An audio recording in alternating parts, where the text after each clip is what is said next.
주님께서 여러분과 함께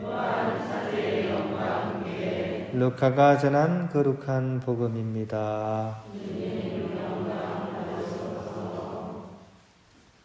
그 무렵 예수님께서는 기도하시려고 산으로 나가시어 밤을 새우며 하느님께 기도하셨다.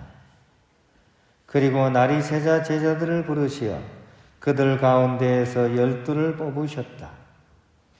그들을 사도라고도 부르셨는데 그들은 베드로라고 이름을 지어주신 시몬, 그의 동생 안드레아, 그리고 야고보, 요한, 필립보, 바르톨로메오, 마테오, 토마스, 알페의 아들 야고보, 열혈당원이라고 불리는 시몬, 야고보의 아들 유다, 또 배신자가 된 유다 이스카리옷이다. 예수님께서 그들과 함께 산에서 내려가 평지에 서시니 그분의 제자들이 많은 군중을 이루고 온 유다와 예루살렘 그리고 티로와 시돈의 해안 지방에서 온 백성이 큰 무리를 이루고 있었다. 그들은 예수님의 말씀도 듣고 질병도 고치려고 온 사람들이었다. 그리하여 더러운 영들에게 시달리는 이들도 낫게 되었다. 군중은 모두 예수님께 손을 대려고 애를 썼다. 그분에게서 힘이 나와 모든 사람을 고쳐주었기 때문이다. 주님의 말씀입니다.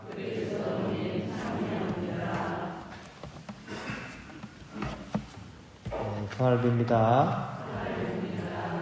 오늘은 이 시몬과 유다 사도 두 분의 그런 축일입니다. 먼저 유다 그러니까 누가 떠오릅니까? 유다 이스카리옷이 떠오르죠, 그죠? 오늘 복음에서도 이름이 나오죠. 그래서 흔히 좀 착각하기가 쉬운데 지금 우리가 기념하는 유다는 이스카리옷과는 구별되고 오히려 타데오라는 이름으로 불렸던 유다 이렇게 사도입니다. 타데오라는 뜻 자체가 용감한 사람이라는 뜻입니다. 그러니까 아주 용감하셨던 분이신 것 같아요. 그래서 이 유다의 사도는 절망적이고 불가능한 일을 겪는 사람들의 수호성인, 너무 이렇게 그런 상황에서도 용기를 잃어버리지 않으시는, 용기를 주시는 그런 분으로서 우리가 이렇게 성인으로 기억하는 분입니다. 유다서간의 그런 저자로서 이렇게 일컬어지고 있고, 이후에 이제 유다 지방과 또 아라비아, 메소포타미아, 페르시아까지 이제 선교를 이렇게 크게 넓게 이렇게 선교를 하셨던 분이고, 결국 페르시아 쪽에서 이제 선교를 하셨다라고 불리는 분입니다. 또 한 분이신 이제 시몬은 바로 혁명당원 출신으로서 이렇게 기록이 되어 있습니다. 혁명당원. 그러니까 우리가 이렇게 혁명당원을 이해하려면 아마 일제시대 때 독립운동가들, 독립투사들, 특히 이제 항일 무장 투쟁을 하시던 독립군으로 이렇게 보시면 될 것 같아요.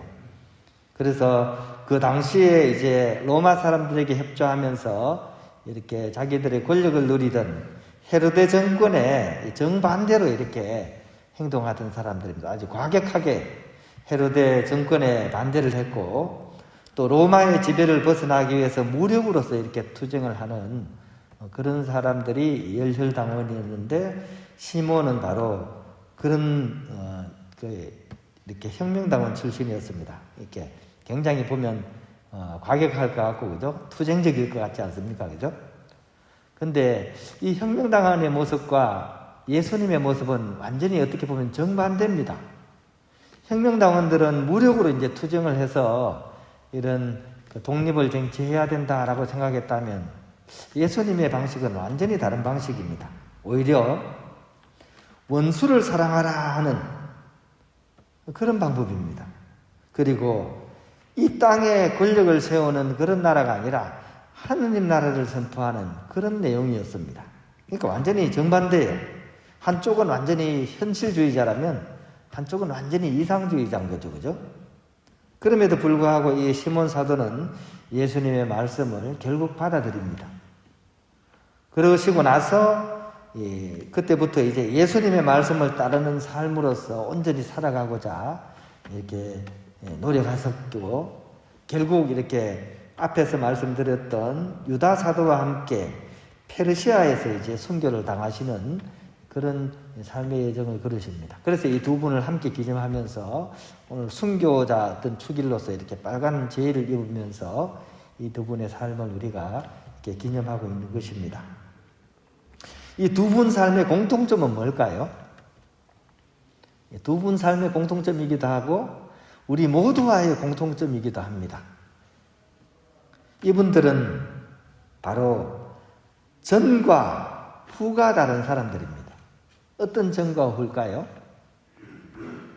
예수님을 만나기 전과 예수님을 만난 후가 다르신 분들입니다. 우리 동양고전의 책은담이라는 책이 있죠. 책은담이라는 책에 아주 유명한 문구가 하나 나옵니다. 사람을 보려거든 다만 그 삶의 후반부를 보라 하는 얘기입니다.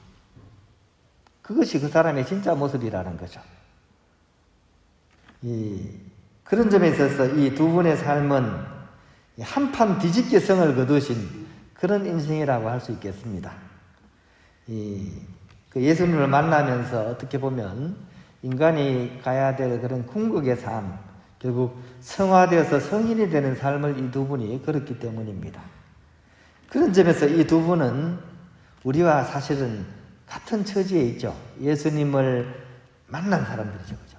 근데 만나고 나서와 후가 달라진 삶이니까 이제 어떻게 보면 우리에게 정말 귀감이 되는 그런 삶을 사신 분들이라고 할 수 있습니다. 그렇다면 우리는 이 예수님을 만나고 난 뒤에 이 두 분에 비추어서 한번 이렇게 성찰해 볼 필요가 있습니다. 세례받은 우리들은 이전과 과연 무엇이 달라졌는가? 또 세례를 받지 않은 사람들과 우리는 지금 무엇이 다른가 하는 것입니다. 어떻습니까? 내가 좀 세례받기 전과 후가 달라진 것 같습니까?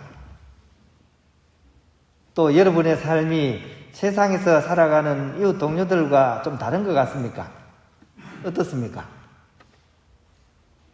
큰 차이가 없고 또 세례받은 뒤에 아무런 변화가 없다면 우리는 오늘 이 두 성인을 바라보면서 우리의 삶을 한번 성찰해보고 반성해볼 필요가 있는 것 같습니다. 아직도 우리는 세속적인 것만을 추구하고 있지 않습니까? 돈이나 권력이나 쾌락이나 명예나 세상 사람들이 좋아하는 것이잖아요. 그죠? 우리도 이것만을 지금 눈이 빠지게 기다리고 있지 않습니까? 또 나의 어떤 성공과 출세를 위해서 수단과 방법을 가리지 않고 그죠? 적당한 반칙을 즐기고 있지 않습니까? 또 조금만 힘들어도 쉽게 좌절하고 타인을 미워하고 시기하면서 양심을 속이는 삶을 살아가고 있지는 않습니까? 그리고 내 마음속의 사랑은 이웃이나 하느님을 향하기보다 오로지 나의 이기적인 사랑에만 갇혀있지 않습니까? 이런 것들을 우리가 성찰해낼 수 있어야 될 것 같습니다.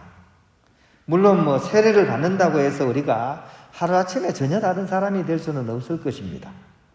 하지만 세례를 받았고 예수님과 함께 살아간다는 삶은 매일매일 우리에게 주어진 순간순간 한 걸음 한 걸음 예수님을 따르고 닮아가는 삶을 향해서 나아갈 수 있어야 됩니다.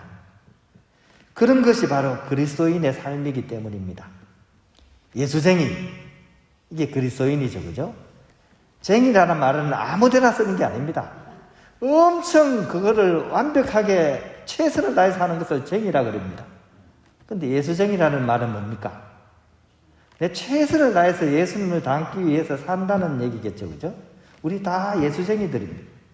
그런 의미에서 오늘의 성인인 시몬과 유다가 우리의 앞길을 밝혀주는 그런 등불 같은 삶을 우리에게 보여주시는 것 같습니다.